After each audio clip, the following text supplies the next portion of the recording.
নমস্কাৰ। জি নমস্কাৰ। কি নাম আপোনাৰ? মোৰ নাম অমিত পানিকা। আপুনি ক'ৰ পৰা আহিছে? মই হাওৰাঘাট ডিষ্ট্ৰিক্ট কাৰ্বি আংলঙৰ পৰা আহিছোঁ। আপুনি সন্ত ৰামপালজী মহাৰাজৰ পৰা নাম দীক্ষা লৈ কিবা লাভ পাইছেনে?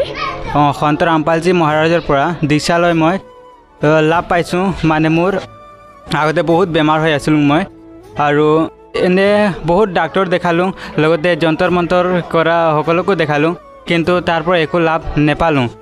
তাৰপিছতে এদিন মোবাইলতে সন্ত ৰামপালজী মহাৰাজৰ সৎসং চালোঁ, আৰু সন্ত ৰামপালজী মহাৰাজে তাত সৎসংত কৈ সব শাস্ত্ৰত কি লিখা আছে এইটো আঙুলি দেখাই দেখাই কৈ যে এইটো শাস্ত্ৰত এইটো লিখা আছে, এইটো শাস্ত্ৰত এইটো লিখা আছে, তো এইটো ভক্তি কৰিলে এইটো লাভ হ'ব।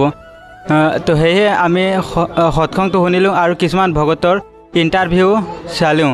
ভগতসকলেও কৈছে যে মোৰ এইটো ভাল হৈছে, মোৰ এইটো ভাল হৈছে, মোৰ এইটো বেমাৰ আছিলে এইটো ভাল হৈছে বুলি। তেতিয়া আমাৰ অলপ বিশ্বাস লাগিছে, আৰু তাৰপিছতে সন্ত ৰামপালজী মহাৰাজৰ ওচৰত আহি নাম দীক্ষা লৈছোঁ, আৰু নাম দীক্ষা লোৱাৰ পিছত লাহে লাহে মোৰ বেমাৰটো ভাল হ'ল।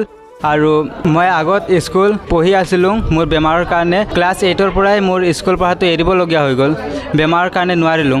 তাৰপিছতে সন্ত ৰামপালজী মহাৰাজৰ ওচৰত নাম দীক্ষা লোৱাৰ পিছত বেমাৰটো মোৰ ভাল হ'ল, আৰু মই স্কুলত নাম লগালোঁ, আৰু মই এতিয়া স্কুল পঢ়ি আছোঁ।